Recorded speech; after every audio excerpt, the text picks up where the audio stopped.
자, 우선 삼성하고 인연이 깊으세요. 전종훈 신부님. 10년 됐죠? 10년 됐어요? 네, 삼성 이건희 회장의 예. 비자금, 네. 김용철 변호사의 폭로로 네. 있었던. 그 2008년, 2008년. 예. 예. 근데 김용철 변호사가 어떻게 처음에 신부님들을 찾아간 거예요?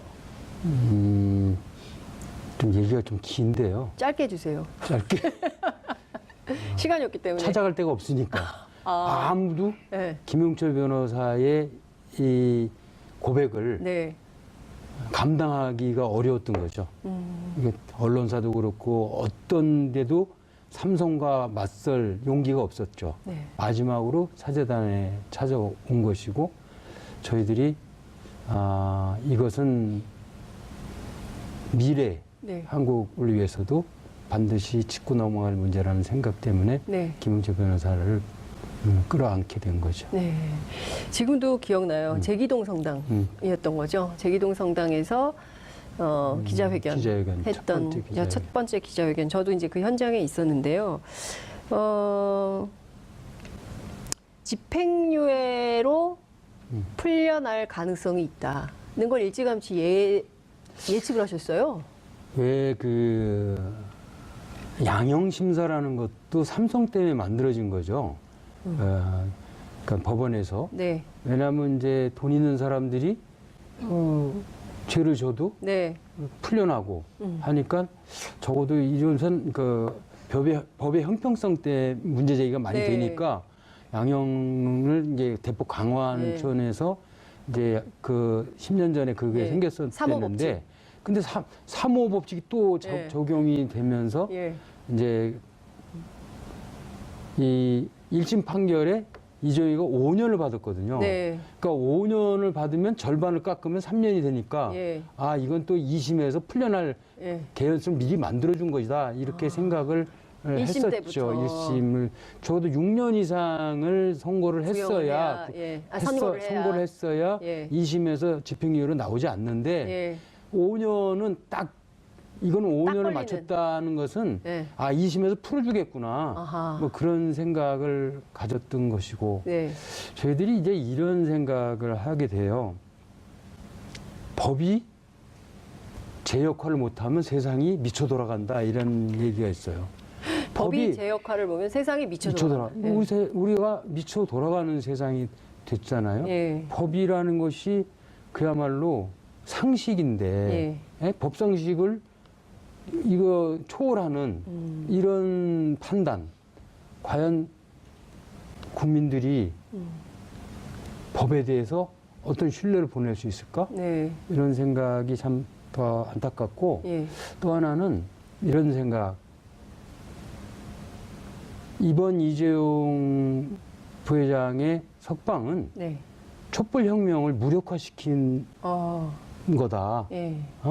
촛불혁명의 가장 주된 그 이슈가 적폐청산이에요. 네. 근데 적폐청산은 적폐의 가장 핵심은 정경유착이었거든요. 정경유착. 해방 이후부터 지금까지 권력과 자본의 유착 관계가 늘 자기들만의 세상을 만든 거죠. 그 모든 걸 다 무력화시켰던 건데 이걸 제자리로 돌려놓겠다고 하는 것이 네. 나라를 나라답게 네. 하는 것이 촛불혁명의 가장 큰 그 어떤 이슈였는데 네. 이거를 법원이 네. 이재용의 석방으로 신호탄을 올린 것이다. 촛불혁명을 무력화시키는 신호탄을 올린 거다. 이런 생각이 들어서 네. 더 비참하다는 생각이 들고 네. 이렇게까지 국민을 무시할 수 있을까? 국민을 정말 이렇게도 아무것도 아닌 걸로 여길 수 있을까? 네. 아마 이 바운다리에는 이런 게 있지 않을까? 네. 돈과 권력이 예. 결탁은 결국 국민을 예. 사유하는 결과로 나왔잖아요. 예. 그러니까 아직도 이 세력들이 아직도 꿈에서 못 깨어나고 있다. 그러니 법원의 판결로 예. 도처에서 일어나고 있잖아요. 언론, 특히 조중동을 중심한 이 언론들은 마치 이재용 석방을 뭐 예수님 부활 탄생만큼 찬양하는 뭐 삼성의 완벽한 승리다. 뭐 이런 이런 사람들, 네. 이런 기득권층의 네. 이런 반란, 기득권층의 반란. 촛불 혁명에 대한 반란이죠. 그러니까 저는 본인이 삼성도 아니면서 뭐 삼성의 승리다 이렇게 한다는 것 자체가 좀 너무 좀 한편으로는 웃기더라고요. 이미 돈의 노예가 된 거죠. 돈의 노예가 됐다. 도전 스님은 어떻게 보셨어요? 저는 요즘에 이제 페이스북에서 뜨겁게 이 회자되는 그런 내용이 네. 라면 몇 개 훔쳐가지고 징역형을 받은 그런 서민들을 보고는 국민들을 위해 법이 존재하고 있구나. 그래서 그럼에도 불구하고 국민들은 거기에 이 법을 존중하자. 그래서 이렇게 이 얘기를 많이 했는데 그 다음에 우병우 민정수석이 팔짱 끼고 검찰에서 조사받는 태도를 네. 보고 황제 소환. 그 대법원장이 그 참 쩔쩔매는 네. 그런 모습을 보고 법 위에 이게 권력이라는 게 있구나. 네. 그래서 전두환 독재 정권을 좀 연상을 한 것이고 그다음에 이번에 이재용 삼성그 부회장을 집행유예로 풀어주는 것을 보고 네. 권력 위에 돈이 있다. 권력 위에 돈이 있다. 돈 왕이다. 돈왕. 그래서 또 회자되는 내용이 이번에 헌법 개정할 때 네. 헌법 1조 1항 2항을 좀 바꾸자. 어떻게요? 대한민국은 민주공화국이다 그러는데 그걸 삼성공화국이라고 바꾸자. 또 대한민국의 주권은 국민에게 있는데 삼성에게 있다. 네. 또 모든 권력은 국민으로부터 나오는데 삼성으로부터 나온다. 네.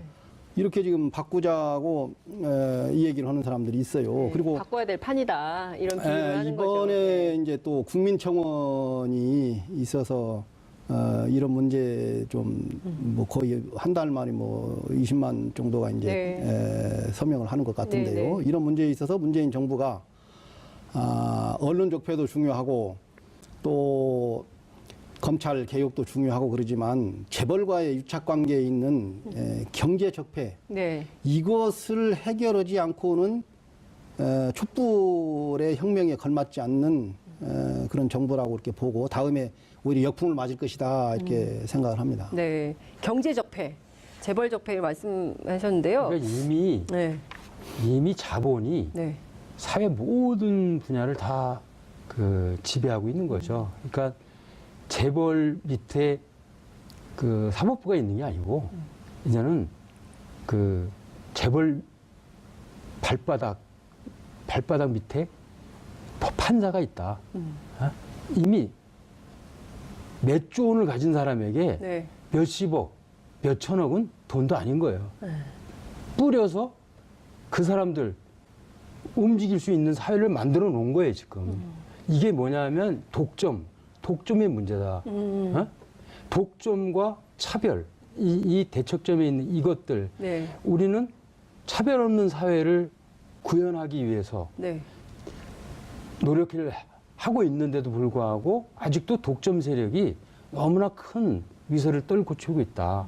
그러니까 뭐 도처에 경제는 네. 재벌이 독점하고 있고, 권력은 몇몇 정치 권력가들에 의해서 난자질 당하고 있고, 네.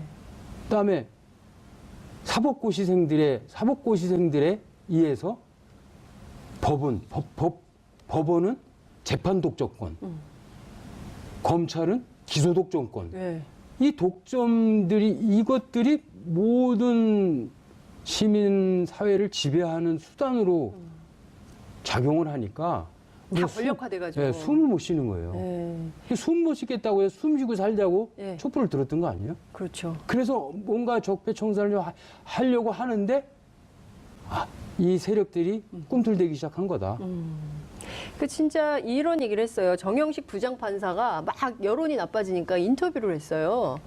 뭐라고 했냐면 어느 기업인이 대통령 요구를 거절할 수 있겠냐. 그러니까 모든 기업인이 마치 그 권력 앞에 굴종하는 것처럼 얘기를 해요. 그런데 지금 봤더니 삼성이 박근혜 정권의 최순실 정유라 뭐 이렇게 지원만 한 게 아니라 이명박 정부 때는 다스 소송에 소송비를 또 대납을 해요. 그러니까 이 삼성이 정보를 빨리 취득해서 정권을 본인들의 입맛에 맞게, 그러니까 이를테면 돈을 좀 주더라도 자기네들이 크게 이익 볼 게 있으면 그렇게 해왔던 거 아니냐. 그래서 스님 말씀하신 대로 삼성공화국 이런 얘기가 계속 나왔었는데 그러니까 이미 비자금 조성한 이유는 네. 비자금 가지고 삼성 장학생들을 사회 모든 분야에 자기 장학생들을 다 만들어 놓은 거 아니에요? 네? 그 결실이 예. 이정희 석방이고 예. 그 이전에는 뭐 이건희도 사면 받은 예. 거고 그렇게 된 거죠. 근데 교계 안에도 삼성이나 재벌이 로비하고 그러나요? 아마 심하겠죠. 심하게. 스님 아마 그런 거 있습니까? 뭐 왔다 갔다 하면서 암암리 하는 것으로 알고 있습니다. 왔다 갔다 하면서 암암리 하는 걸로 알고 있습니다. 지난번에도 말씀드렸듯이 예. 삼성의 비자금 문제를 건드렸다고 예. 제가 10년 전에 부당한 인사발령 받은 그러니까요. 것도 삼성의 외압 때문에 그런 거거든요. 교계 안에서도 삼성이 예. 계속 저런 신부 왜 그냥 놔두냐. 그러니까 인사권에까지 재벌이 손을 뻗치는 거는 이미 10년 전부터 있었으니까. 지금은 종교계가 예. 다 입 다물고 있잖아. 네. 아니 사회가 이지경이 되고 국민들이 횃불로 만들어 들고 있는데도 종교계는 잠잠했어요. 그러니까요. 이제 과거에 87년 유월항쟁 때 보면 종교계가 제일 먼저 나서서 그러니까- 그때 명동성당에서 시작한 거 아니에요. 87년 유월항쟁. 죄송합니다.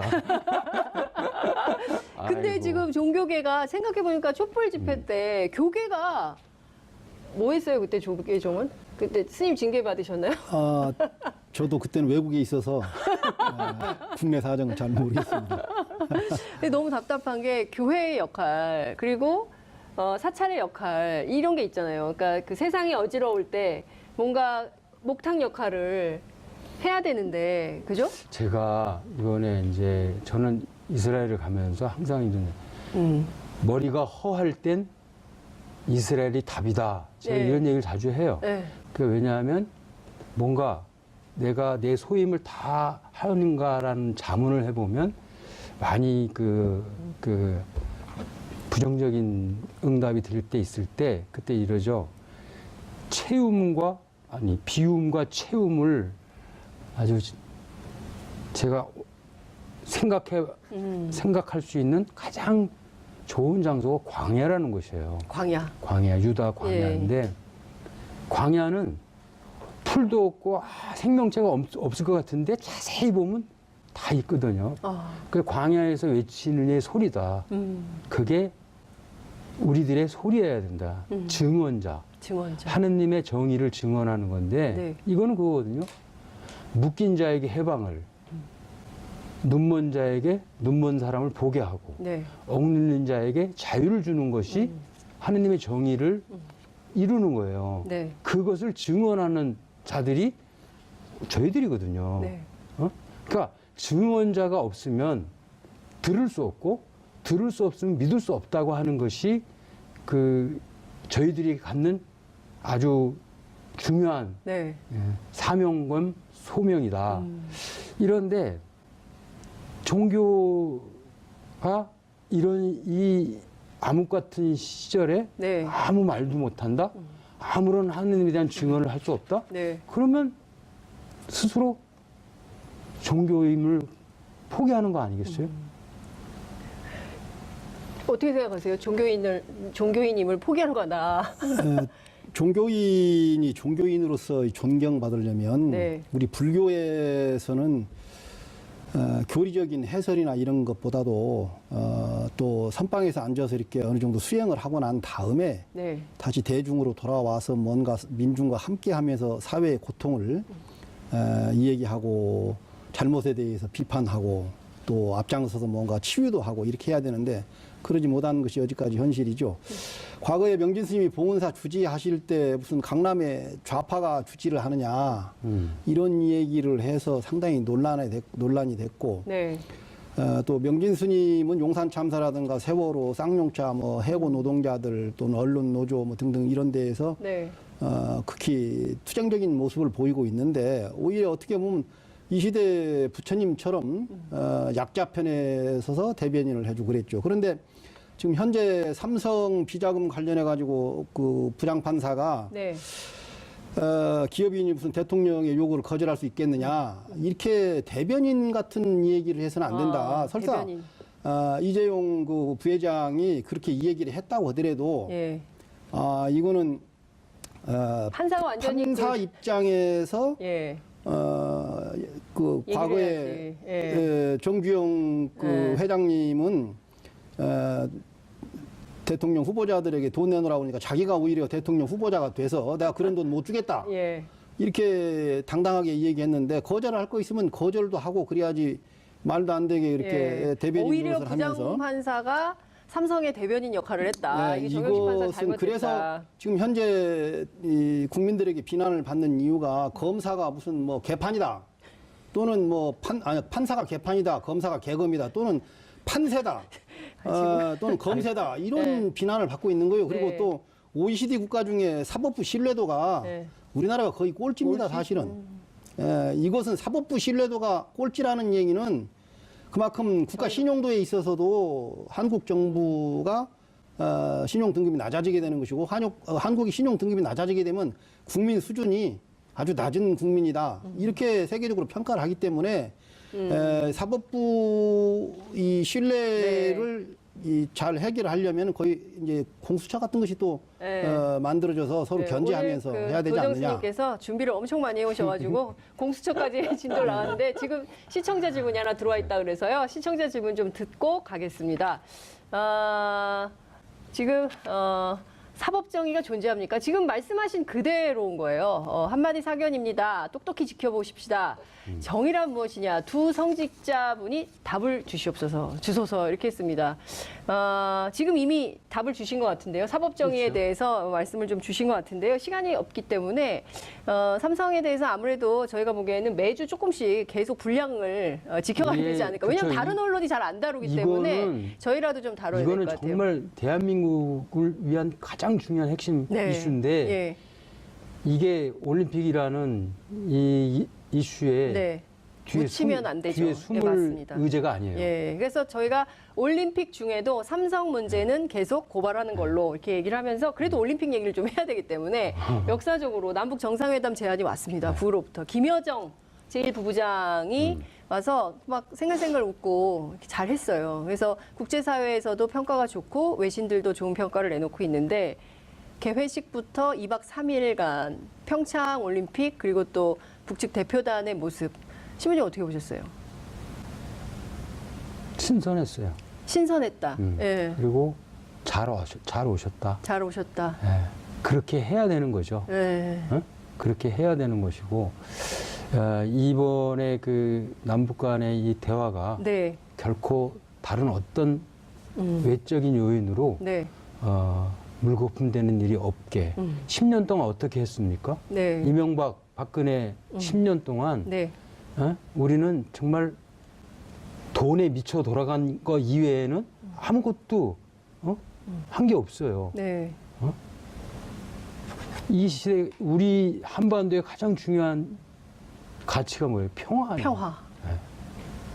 평화에 대한 노력은 하나도 없었고 네. 우리 국민의 피만 빨아먹으려고 흡혈귀 같은 것들이 아주 남녀로 해서 예. 얼마나 우리가 피곤하고 힘들었어요. 예. 이거 결코 네. 되돌릴 수 없는 일은 아니니까 이거 잘 만들어가야 된다. 만들어갔으면 좋겠다. 예. 도정스님 어떻게 보셨어요? 저는 이 올림픽 개막식에서 아마 처음에 시작은 상원사 동종을 치는 걸로 시작을 했는데 네. 아마 세계인들의 그 잠을 좀 깨워야 되겠다. 그래서 막 평화의 종소리라고나 할까요? 그러면서 이 하얀 설원의 백호나 또는 그 곰 네. 또는 고구려의 여러 벽화에서 만들어진 의상을 입고 예. 또 가릉빈가라고 해서 극락조, 그 인두조라고 그러죠. 인두조가 뭐 피리를 인면조라고 하기도 하고 피리를 불고 또는 뭐 기타를 친다든가 이렇게 해서 그 네. 천상의 평화로운 세상을 아마 이번에 그 겨울 완국으로 승화시켜서 그다음에 또 마지막 장면에서는 그 남북 그 대표 선수가 네. 마치 천상을 오르듯 성화를 두고 네. 계단으로 이렇게 올라가면서 네. 또 꿈의 요정인 피겨 요정 김연아 선수. 선수가 네. 성화를 점화하는 그런 네. 거. 그다음에 또 특이한 것은 그 드론으로 네. 오륜기. 1200개 네. 이상의 그 드론으로 네. 오륜기를 네. 만든다든가 또는 뭐 네. 여러 가지 형상을 재현하고 그다음에 또 수천 개의 네. 그 비둘기 네. 그런 것으로 아마 이번에 그 한국의 과거의 역사와 네. 미래의 지향적인 이런 것들을 표현했다고 봐서 아마 세계인들이 아마 깜짝 놀랐을 거라고 봅니다. 스님은 그렇죠. 예술이 있네. 네, 확실히 예술이냐. 보는 관점이 다르네요. 그러니까 남북 관계에 대해서 여쭙는데 지금 개회식이 얼마나 예술적인가. 예술로 승화시킨 거야지. 남북 관계를 예술로 이제 그런데 그 송승환 감독이 네. 아마 이 한반도의 평화 네. 또 이게 올림픽하고 맞는 그런 주제로 아마 이걸 만드는 것 같은데 네. 다행히 북한에서 와줘서 네. 남북이 공조해서 한반도기를 들고 평화스럽게 입장하는 것을 보고 아마 세계적으로 두 번째로 이제 그 한국이 안정적인 나라다. 네. 또 한국의 유상을 아마 그렇죠. 더 보여줬을 그런 네, 계기가 됐다고 그러니까요. 봅니다. 뭐 근데 하여튼 뭐 외교적으로 결례 논란도 있고 뭐 여러 가지가 있는데요. 막 이거 또 이런 의견이 있습니다. LWK0820님께서 아이고 종교에까지 정치만 간 줄 알았더니 삼성도라니 놀랍습니다. 그러니까 정치권 뭐 법 쪽에 이런 데만 삼성이 로비했는 줄 알았더니 세상에 신부님의 인사까지 네, 신부님 인사까지 삼성이 개입했다. 근데 그 증거는 있으세요? 삼성이 개입했다는 확실한 증거가? 네, 들은 이야기죠. 들은 이야기. 들은 이야기. 교회 안에서. 예. 그리고 실제로 네. 삼성 비자금 문제를 제기했을 때 예. 삼성 전 임직원이 예. 개별적으로 신부들한테 다 연락을 했어요. 로비를 시도를 했거든요. 정말요? 그러니까 중단할 카톨릭 신자들이 있을 거 아니에요, 삼성 그럼 내부에. 많죠. 예, 많죠. 그러면 다 자신의 많지. 본당의 그럼. 신부님한테 다 하고 그리고 절도 마찬가지고. 그러니까 이를테면은 이 재벌의 로비라는 것이 어디까지 갈지 모른다. 종교 교계까지 종교계 안으로까지도 그럼요. 전파돼 있다. 야, 놀랍네요. 그러니까 이 지금 그 시청자 의견처럼 전혀 예상하지 못한 곳까지 손이 뻗치고 있다면 야, 이게 우리가 어떻게 이거를 바꿔나가냐. 적폐의 끝이 그러니까 어디냐. 독점 세력을 네. 어떻게 깰 거냐 예. 하는 부분이죠. 그러니까 그러니까요. 평화도 미국이 예. 미국의 평화를 독점하고 있어요. 네. 예? 지금 오만한 이 펜스 부통령이 와서 이 오만한 네. 사례는 예. 평화도 자기들이 나눠줘야 니네가 평화를 이런 식의 태도다. 식이잖아요. 예. 어? 다 그리고 이러는데 자기는 그런데 앉아있고. 예. 나는 이런 오만함에 대해서 왜 조중동은 비판도 안 해? 어? 미국은 대한민국에서 미국은 뭐든지 선이야? 아. 나는 이것부터 깨야 된다. 미국이 왜 선이에요? 미국은 왜 자기는 비핵화를 얘기하면 네. 자기도 핵을 포기해야지. 예. 왜 다른 나라 자기는 핵을 가지고 있고 상호주의? 다른 나라는 왜 핵을 포기해야 된다고 신부님 생각해? 얘기 길어질 것 같아요. 거기까지 가면. 근데 시간이 많지 않기 때문에 정리를 해야 되는데 HSJ님께서 사이다 시간이다. 코너명을 사이다로 바꿔야 될 것 같아요. 신디 권님께서 이 코너가 제일 좋아요 하셨습니다. 지금 시간이 많지 않기 때문에 도정스님 어떠셨어요? 오늘 나오셨는데 끝으로 두 분께 명절 덕담, 이제 설이거든요. 그래서 명절 덕담 한마디씩 듣고 저희가 마무리하겠습니다. 도정스님 먼저 하시겠습니다. 이번 명절에도 어려울 거라고 봅니다. 저 실업자가 많은 상황에서 부모님들이 세뱃돈도 넉넉히 못 주는 그런 상황이 돼서 젊은이들에게 꿈과 용기를 심어주는 이 한 해가 좀 됐으면 바람입니다. 알겠습니다. 고맙습니다. 저는 어떤 수녀님이 저한테 이런 문자를 보냈어요. 설날 개해? 개판 세상 만들어요. 저한테. 개판 세상 만들어. 근데 되게 재밌어요. 신나게. 어이. 아프지 말게. 힘내게. 네, 알겠습니다. 사랑하게. 네. 이러면서 개판 개해 세상 만들어요. 이러더라고요. 시청자 여러분들께서도 어이입니다, 어이. 개판 세상 만드는데 신부님 말씀대로 하면 좋겠습니다.